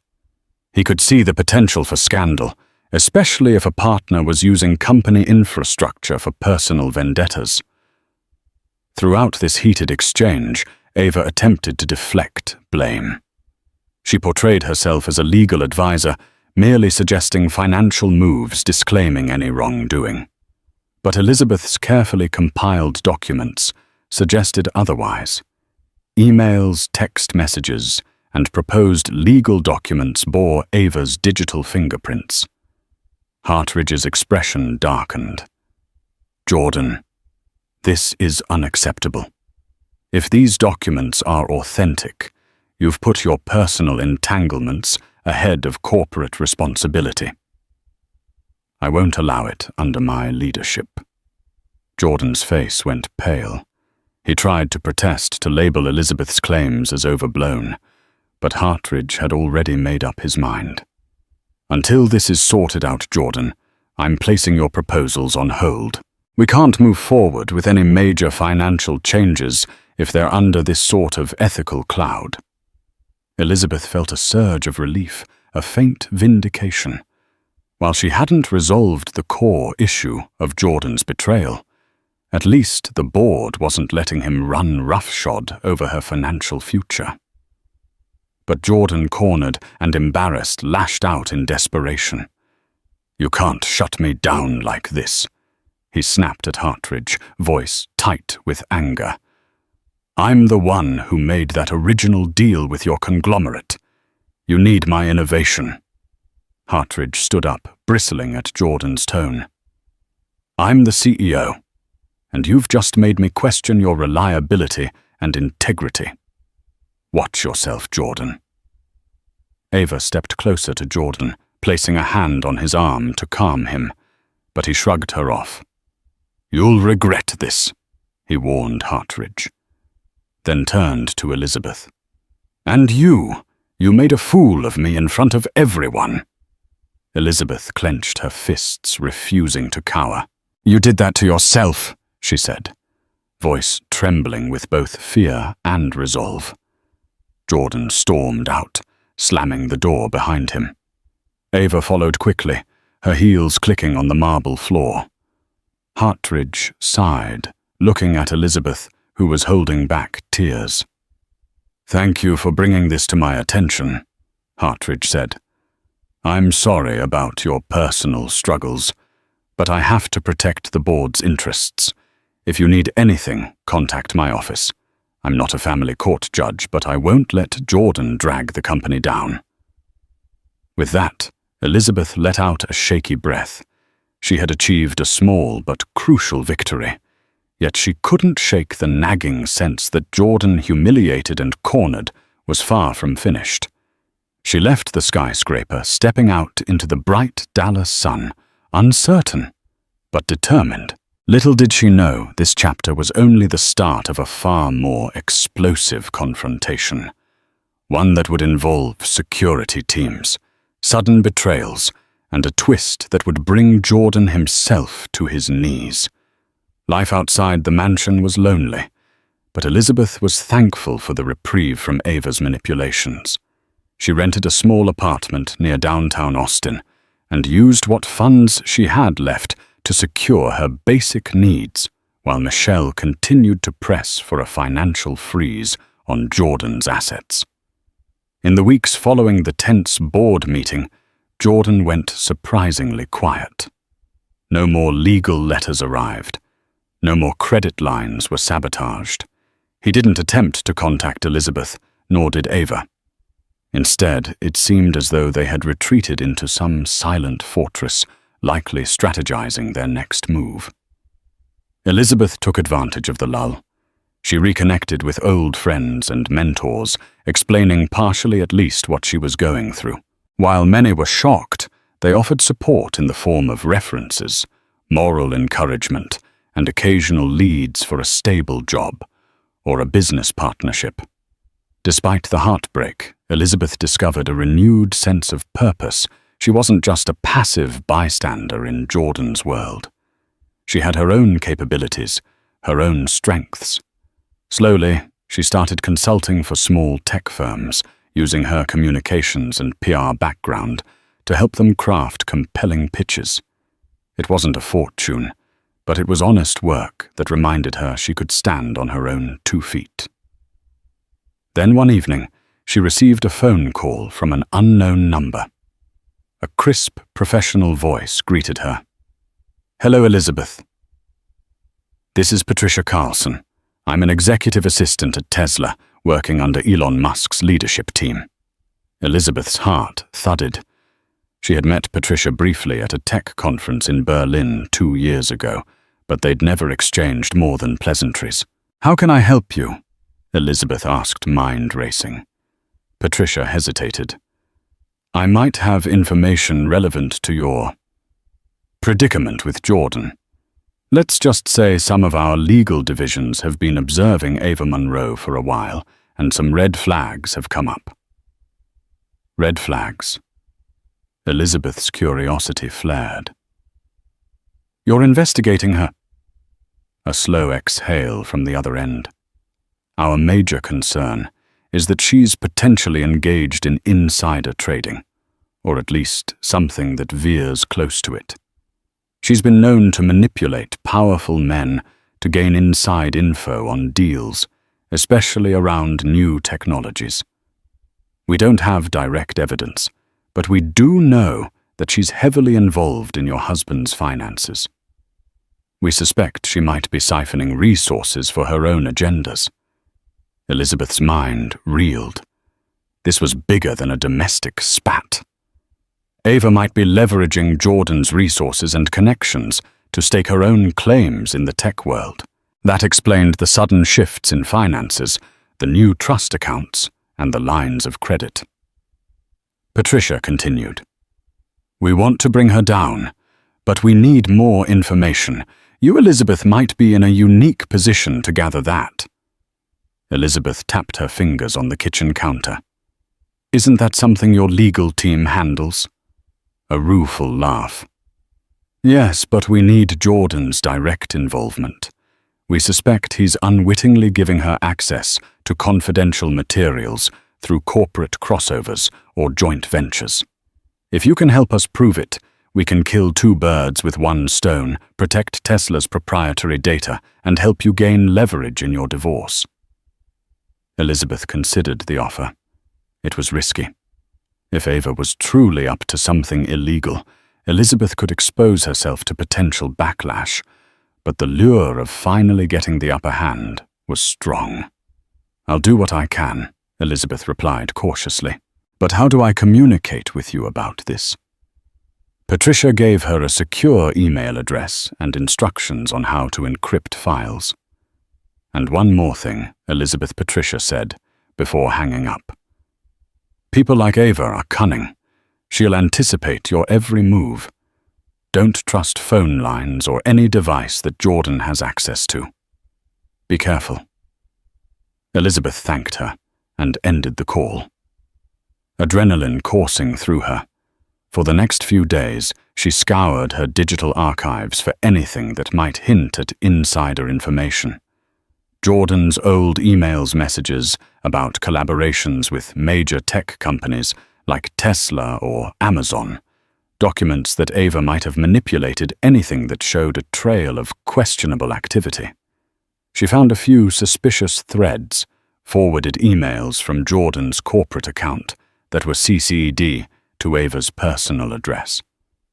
Attachments relating to Tesla's Project Next Gen battery were among them, though none of this was strictly proof of wrongdoing yet. Elizabeth compiled what she could and sent them to the secure email Patricia provided. In response, Patricia confirmed that these were valuable leads, but incomplete. "Keep digging," she urged, "and let me know if you get direct evidence of deals or monetary gains tied to these inside details." Meanwhile, Michelle Elizabeth's lawyer was preparing for a preliminary hearing to freeze some of Jordan's assets. She insisted Elizabeth come to court to testify about the financial abuse and the suspicious activities they had uncovered. But Jordan's side surprised them by agreeing to a partial freeze without argument. "That's strange," Michelle said, tapping a pen against the conference table. "Why would he agree so easily?" Elizabeth shrugged, perplexed. "Maybe he realizes fighting me will look bad in front of the board." But Michelle wasn't convinced. "I suspect he's preparing a bigger move. Be vigilant. He may have more leverage than we know." The next morning, Elizabeth received an unsolicited text from Jordan. "We need to talk, face to face." She felt a swirl of conflicting emotions, anger, sorrow, curiosity. But she knew she had to tread carefully. She agreed to meet him in a public place, a cafe near the courthouse, where she could keep the upper hand. When Jordan arrived, he looked tired, as though the weight of his troubles had worn him down. He offered a half smile, which Elizabeth did not return. "Liz," he began using the old nickname he once uttered, with affection. Things got out of hand. She crossed her arms. "You think—" He sighed, scanning her face for warmth that was no longer there. "I want to settle this amicably. We can discuss spousal support, property divisions, everything. No need for a long, nasty court battle." Elizabeth let the silence hover. She wasn't naive enough to believe him at face value. "Amicably? Are you telling me Ava is out of the picture?" Jordan's shoulders tensed. "This is about you and me, not her. Look, maybe I got carried away with Ava's advice. She's a brilliant attorney." "She's manipulative," Elizabeth cut in sharply. He brushed the point aside. "Regardless, I'm willing to compromise, but I need you to lay off this insider trading nonsense. It's reckless. You're endangering my reputation." Elizabeth realized then that Jordan knew she'd been snooping into his communications. Perhaps Tesla's legal inquiries had begun reverberating in his circle. She saw the fear in his eyes. He was worried, if not about losing her, then about losing his empire. "You made me the enemy," Elizabeth replied, in a hushed, trembling tone. "When you let your mistress cut off my cards and throw me out of my home." Jordan looked away, shame flickering on his face. "I didn't handle that well. But you have to understand the pressure I'm under with these deals." She waited, letting him squirm. Then he continued. "You'll get a fair share. I promise. I just need you to stop meddling in my professional affairs, especially with Tesla or any other major collaborators. You'll ruin me if you do." A bitter laugh escaped Elizabeth. She thought of all the times she had stood beside him, protecting him, representing him before powerful players, forging alliances that were crucial to his success. Now he was pleading for her, not to ruin him. The irony nearly choked her. Before she could respond, Jordan's phone buzzed. He glanced at it and muttered a soft curse. "I have to go," he said, throwing some cash on the table for their untouched coffees. Elizabeth watched him leave a mixture of pity and disdain swirling in her stomach. It was obvious he was desperate, but was this a genuine attempt at reconciliation, or a ploy to keep her from uncovering more incriminating information about Ava? That question lingered as she returned to her apartment, drained. However, a new email from Patricia waited in her inbox. It contained an attachment, a partial timeline of suspicious trades linked to accounts rumored to be controlled by Ava Monroe. There were large bets placed on Tesla's stock ahead of public announcements. Gains in the tens of millions. This is huge, Elizabeth thought. If she connected these trades to emails or calls between Jordan and Ava, it could be the smoking gun. And while Elizabeth had no intention of going to the feds on her own, Tesla's legal team could bury Ava, and by extension, Jordan's complicity, if he was involved. Elizabeth clutched her phone, anxiety coursing through her. She was walking a razor's edge. One false step, and Jordan might retaliate more fiercely, or Ava might strike. But a successful strike against Ava could free Elizabeth from this entire ordeal, giving her the leverage to secure a fair divorce settlement, or even land Jordan in deeper trouble, depending on his role. She reached for her phone to text Patricia when it buzzed in her hand. A call from an unknown number again. Tentatively, Elizabeth answered. A man's voice greeted her calm and steady. "Hello, Ms. Alberts. My name is Gregory Shaw. I'm part of CEO David Hartridge's legal counsel. He asked me to follow up regarding the situation with your husband." Elizabeth's heart skipped. Hartridge's legal counsel. "We understand from Mr. Hartridge's conversation with you that there might be unethical or even illegal behavior in play," Gregory continued. "The board is concerned about potential liability if Jordan's personal dealings spill into our corporate structure. We can't risk another scandal. Mr. Hartridge would like to assist you discreetly." Elizabeth exhaled slowly. She was on the cusp of powerful alliances forming against Jordan and Ava, but the more people got involved, the more dangerous it felt. Gregory concluded, "We'll be in touch with your lawyer. If you have any crucial evidence, Mr. Hartridge suggests you keep it secure. He wants to avoid a public meltdown, but he's prepared to do what's necessary to protect the company's interests, and that includes supporting you in your legal disputes if it comes to that." Hanging up. Elizabeth felt a measure of validation. The cracks in Jordan's seemingly untouchable world were growing.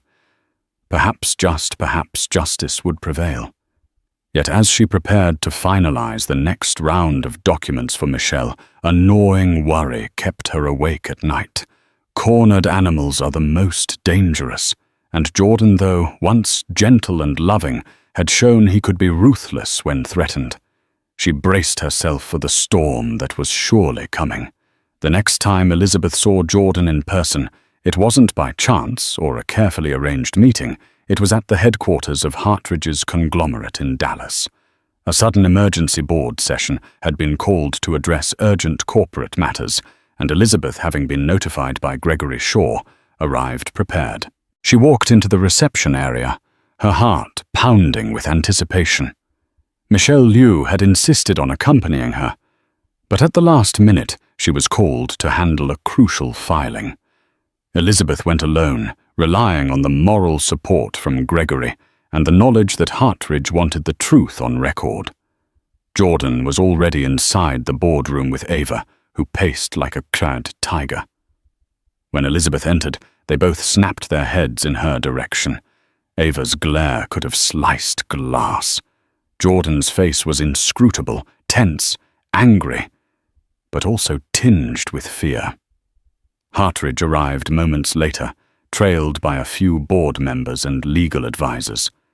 He wasted no time in stating the purpose of the meeting. Allegations have come to my attention that Ms. Monroe has been engaging in stock trades leveraging proprietary information from Jordan's company and potentially from our own collaborations. We need to clarify the truth. Now. Gasps and murmurs filled the room. Ava's jaw clenched. "This is preposterous," she began. "We demand to see your proof." Hartridge nodded to one of his advisors, who distributed printed documents, timelines of suspicious trades tied to accounts flagged by Tesla's legal team, along with correspondences that Elizabeth and Patricia had pieced together. Jordan snatched a packet from the advisor. His eyes swept over the page's color, draining from his face. Ava's lips thinned, and for a moment Elizabeth could see the faintest flicker of panic in her eyes. Hartridge pinned them with a stern gaze. "Jordan, you've been a valuable partner. I don't want to see your personal life derail your professional standing, but this is bigger than your marriage. Insider trading is a federal crime, and if Ms. Monroe is using your business resources to pull this off, you're implicated."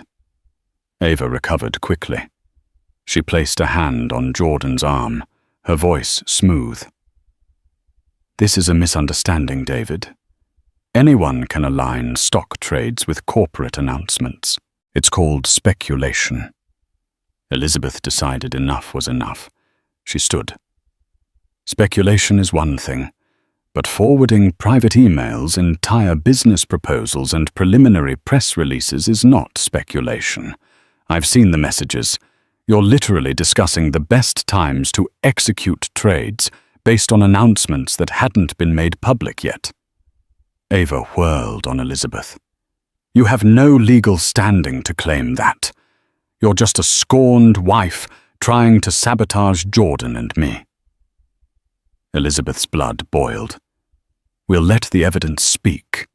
There are even time-stamped emails from Jordan's corporate account sent to your personal email, Ms. Monroe, discussing upcoming expansions and product launches. Then trades were executed in your name or trusts linked to you within hours." A hush followed. Jordan's hands shook slightly. He seemed torn between denial and guilt. After all, the evidence was damning. If he denied it outright, he'd appear foolish. But if he admitted his involvement, he risked criminal charges and the wrath of the board. Hartridge leaned forward, his voice firm. "Jordan, I need answers. Were you aware of these trades?" Jordan stared at the table, words refusing to form. Finally, he managed, Ava said it was all above board, that it was just normal investing. Ava let out a short laugh, but it sounded hollow. "If you want to scapegoat me, Jordan, think carefully," she warned. "We made certain deals in your name as well. Your signatures are on plenty of documents." The entire boardroom seemed to hold its breath. Hartridge addressed one of his legal advisors. Have we sent this to the SEC? Not yet, the advisor responded. We wanted to confront them first. Jordan shot to his feet, panic etched on his face. No need to escalate it. We can handle this internally. If I undo the trades, repay any gains, repay tens of millions of dollars, Hartridge asked. And that would just be the tip of the iceberg if the SEC digs deeper. This is out of our hands if they launch a formal investigation. Elizabeth watched Jordan unravel. This was the man who had once been so composed, so unstoppable. Now he was cornered, sweat beading on his forehead. Ava, too, looked like a wild animal backed into a corner, eyes darting around the room. At that moment, a building security guard appeared at the door, knocking softly. Mr. Hartridge, you asked for security on standby, he announced quietly. Thank you, Hartridge replied, his tone like steel. I believe we might need you. Ava's eyes flitted towards the door, then back to Hartridge. She adopted a pleading tone. David, you know me. I've handled legal matters for some of the biggest players in the industry. I would never do anything to jeopardize your trust. Hartridge's face remained stony. I trusted Jordan, not you. And this evidence suggests you're at the center of a major ethical breach. If you don't have a verifiable explanation for each of these trades and how you obtained insider information, I have no choice but to protect the company from liability. Suddenly, Jordan snapped. Fear twisted into anger, and he pointed a trembling finger at Elizabeth. You did this. You ruined everything because you couldn't handle that I moved on. Elizabeth steadied her breathing, preparing to reply. But Hartridge cut in calm yet firm. Don't blame her for your poor decisions. You let your personal affair become a corporate liability. Something in Jordan cracked. He lunged toward Elizabeth as if to grab her documents or her phone, an irrational move likely spurred by desperation. But he never made contact. In a blink, the security guard stepped forward and intercepted Jordan, gripping his arms. Stand down, sir, the guard said, voice authoritative. Jordan struggled, but the guard was a solid wall of muscle. Ava shrieked. Let him go. This is a private matter. Hartridge shook his head, anger coloring his features. You just attempted to assault someone in my boardroom. Security remove Mr. Alberts from the premises. Jordan's eyes widened in disbelief. You can't do that. I'm on the board. Not anymore, Hartridge said grimly. I can and I will. You're suspended pending an internal investigation. Once that concludes, we'll determine your status. Now go and take Ms. Monroe with you. A second guard stepped in, guiding Ava toward the door as she protested threatening lawsuits and defamation claims.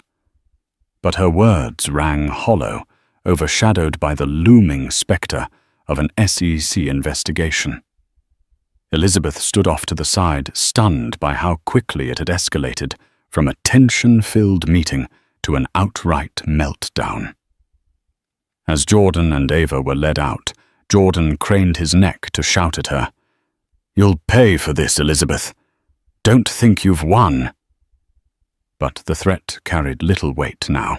In that moment, Elizabeth felt the mixture of triumph and sorrow that comes with toppling a man she once loved. She hadn't wanted to see Jordan destroyed, only to protect herself and the life they had built together. But Jordan's actions and Ava's ambition had forced her hand. Hartridge dismissed the board members, soon after instructing his legal team to cooperate fully with any investigations. He turned to Elizabeth with a sympathetic frown. I'm sorry you had to endure this, Miss Alberts. I assure you we'll handle it lawfully. Whatever personal or marital disputes remain, I hope you find closure. Elizabeth gave him a small nod. "Thank you. I appreciate your fairness." She gathered her documents and left the skyscraper, the bright Texas sun striking her face as she stepped onto the street. The entire drama replayed in her mind. He let his mistress cut off my cards, but the CEO called security on him. She thought a bitter yet satisfying sense of irony spreading in her chest. She wasn't naive enough to think it was over. Legal battles would continue, depositions would be taken, and the divorce was far from final. But in this pivotal moment, she had taken back her power, standing against the storm that Jordan and Ava had unleashed. And for the first time in months, Elizabeth felt a glimmer of hope that she might in the end be free from their tyranny. In the weeks that followed, word spread like wildfire. News outlets picked up on rumors of insider trading linked to a high-profile tech investor, hinting that a major name was under investigation. It didn't take long for the rumor mill to connect the dots to Jordan Alberts and his mysterious attorney-turned-partner, Ava Monroe. Elizabeth watched from the sidelines, inundated with calls and messages from acquaintances, reporters, and sometimes even old college classmates she hadn't spoken to in years. She ignored most of them, preferring to let the legal process unfold without adding fuel to the media frenzy. Jordan, under immense legal and financial pressure, attempted to strike a deal if Elizabeth agreed to keep quiet and not testify against him or Ava. Regarding insider trading, he would give her a generous divorce settlement. The settlement included alimony, a hefty lump sum, and properties that would secure her financial future. However, Elizabeth refused any agreement that required her to lie or withhold the truth if subpoenaed. Nonetheless, she allowed her lawyer Michelle to work out a fair settlement that didn't involve perjury. Eventually, Jordan capitulated, realizing he had to salvage what he could from the marriage and business meltdown. The final settlement granted Elizabeth a significant portion of the assets, the mansion by Lake Travis, ironically, and a sizable share of Jordan's original tech startup. Meanwhile, Ava disappeared from the public eye, her reputation in tatters. Rumors surfaced that she'd fled the country, perhaps to avoid legal repercussions, while others suggested she was hiding out in some luxury villa, waiting for the storm to pass. Either way, her days of meddling in Jordan's finances seemed to be over. Elizabeth didn't celebrate Jordan's downfall. She quietly grieved the end of a marriage that had started in love and partnership, yet she also felt relief and a renewed sense of self. She returned to the Lake Travis mansion, deciding whether to keep it or sell. The sweeping views of the water brought back memories, some of which felt like knives to her heart, others that warmed her soul. She began a new chapter in her life, leveraging her PR skills to start a consultancy focused on helping women entrepreneurs navigate both business and personal challenges. She named it Phoenix Rose Consulting, symbolizing rebirth and resilience. To her surprise, she found more joy in championing other women than she ever did, standing behind Jordan at glitzy galas. She kept in touch with Patricia from Tesla, who occasionally updated her on the ongoing investigations. Whether Jordan faced criminal charges depended on further evidence. But at least for Elizabeth, the immediate threat to her assets and well-being had lifted.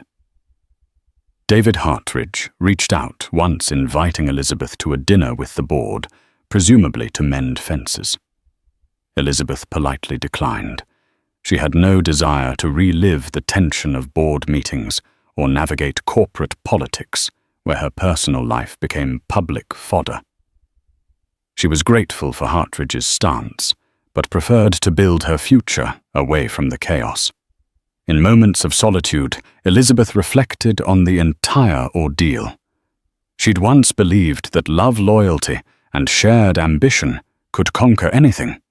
Yet she also realized that unchecked power and ego could corrode even the strongest of bonds. Jordan's betrayal had been a painful lesson, but it set her free to discover her own strengths and a life not tethered to someone else's rising star.